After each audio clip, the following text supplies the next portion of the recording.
Hello there, how are you doing? Hope that you are keeping well. I am at home today. I'm working from home. I'm in what passes for a home office, slightly a different angle than you would normally see because my computer is behind me rather than me facing it. I'm looking at some shelves, so I'm not using a massively technologically advanced setup. So sorry if the lighting isn't great and I'm a bit washed out and what have you, but I'm sure you don't really want to look at me. You probably want to hear what I have to say.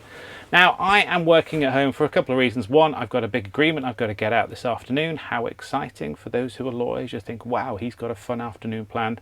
But also I thought I couldn't really do with traveling today. I'd like to have a day where I don't have to go too far. Now, I'm very lucky in that I can actually walk to the office. I deliberately live in what is essentially a shoebox so that here in Hong Kong I can walk to the office. But I remember back in the day, back when certainly when I lived in London, my commute to and from the office could be up to an hour depending on how good the trains were, how good the buses were, and it used to drive me nuts. So not having to do that every day was a great thing. But another thing that not having to travel every day uses is I'm not using much in the way of fuel. I'm not using anywhere near as much energy as I would be doing normally. And that is what I want to talk about today. Now, are you familiar with the phrase clean tech? You're probably thinking, what is clean tech? Does this mean a Dyson vacuum cleaner? Well, no, not really. I suppose it could do, but no, not really. Clean tech is essentially using technology to try and ultimately save the planet.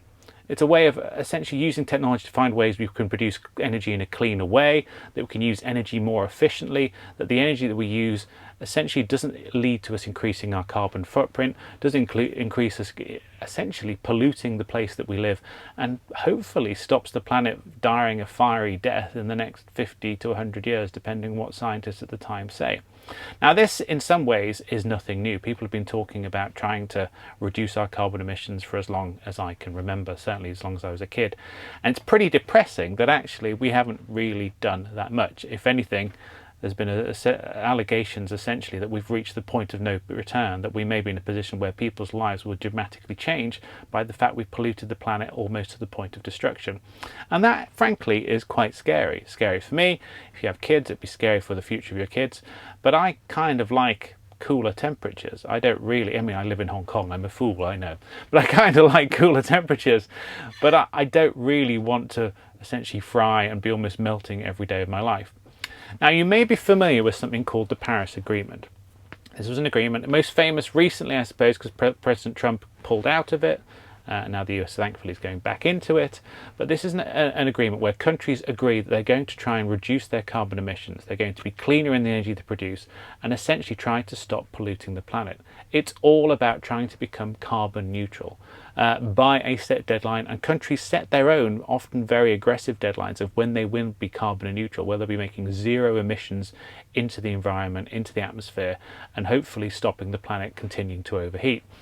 China, I think, has aimed for 2030 to be carbon neutral and zero emissions, which is impressive because they are one of the biggest users of coal. But again, they've got a lot of technology behind them, so they're probably one of the ones who can do it.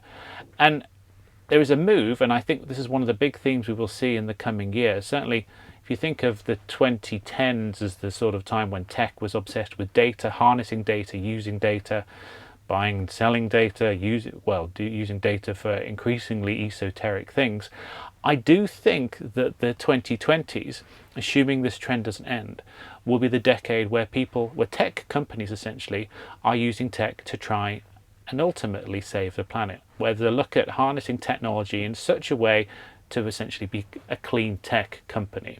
Now, there's two elements to this. The most obvious element is trying to be more efficient. So if you are using a computer, if you're streaming something on Netflix, if you are doing pretty much anything online at any point, then you are using data which is being streamed from somewhere, most likely from a massive data center somewhere in the world. That data center is full of servers, it's full of very, very powerful cooling equipment, because remember, computer equipment does tend to get hot, and if it overheats, it will eventually break, it will reduce its lifespan. And that cooling equipment, those servers, they all use a significant amount of energy. Think of it as, if you want to think of it in a sort of an analogy way, think of it if you've ever tried to mine Bitcoin. and when Bitcoin certainly was harder and harder to mine, it is quite hard, and you leave your computer on, you'd be processing all these sort of numerical calculations, and you'd suddenly realize that the amount of Bitcoin you had mined was significantly less than the amount of energy you'd burned, and your electricity bill would essentially extinguish any profits that you were likely to make. Think of it like that. We are essentially, by consuming so much data, using more and more energy and essentially damaging the planet. And there's lots of moves to try and prevent that happening. Google are doing a massive amount of work in terms of trying to make their business not just carbon neutral, but in a position where they actually contribute to reducing carbon in other parts of the world. A lot of other tech companies are taking the same approach. Apple is as well. There's lots of ways to do this. There's smart buildings. There's in terms of making more efficient tech. There's ways of changing the way that you use technology, how data is transmitted and stored, which are quite important too. So that's the obvious one, which is essentially taking the technology and using it in a different way. But the other part of clean tech that I want to talk about isn't really just a topic for a technology enthusiast or a tech lawyer such as myself. This is for people who work in energy, this is for people who work in construction, this is for governments. And this is using technology in such a manner as to essentially make the production of energy and the use of energy more efficient to a point where you're not really polluting the planet anymore. Now, we're seeing bits of this in terms of smart battery technology, and you may be thinking, Haswell, but what do you do with the batteries when they're extinguished?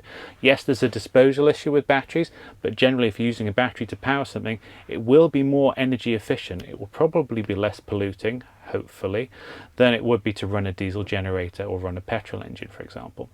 But energy producers and energy distributors and energy companies in general are increasingly looking at ways to use technology to ultimately monitor how energy is produced, monitor how energy is used, and slowly bring down the pollutant aspect of that energy.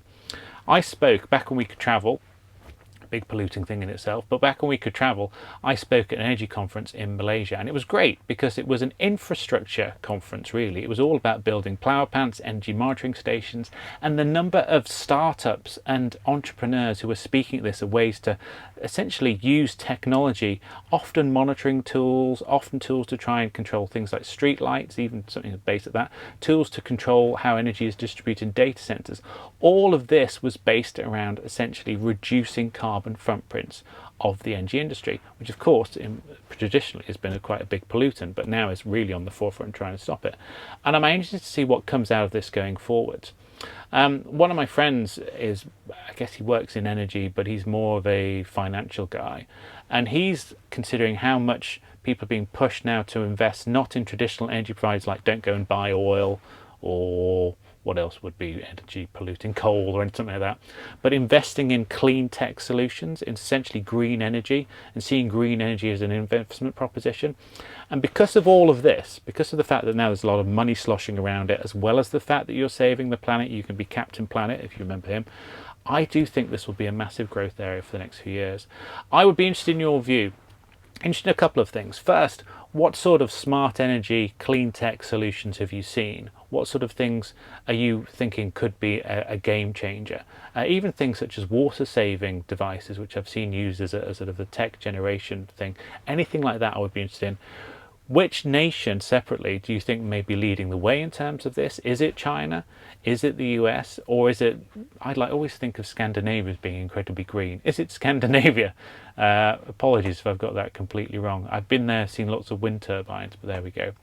But second, the last thing of all is, how do you think this will change the way that we essentially work, that we play, we consume all this media that we watch online in the future?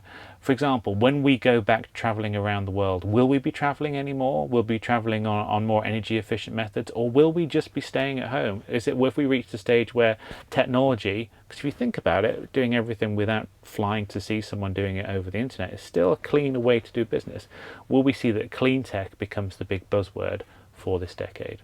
Anyway, very interested. It's all mere conjecture, me wondering what the future is. We'll probably do some sort of follow-up in terms of the things that you can get. The objectives that people try and reach, rather. But one of the things I think most interesting is because that we have strict targets and companies are adopting targets to become carbon neutral, clean tech will become an even more growth area than it is now. But anyway, it's been good to speak to you all. I'll be back very soon, probably with more observations on this very point. I'm going to go and draft that agreement that I've got to do later on in this tiny room. It may look tiny there. It's actually, I can put my arms... No, I can't really put my arms out. Welcome to Hong Kong. But in the meantime, have a good one. I'll see you soon. Take care.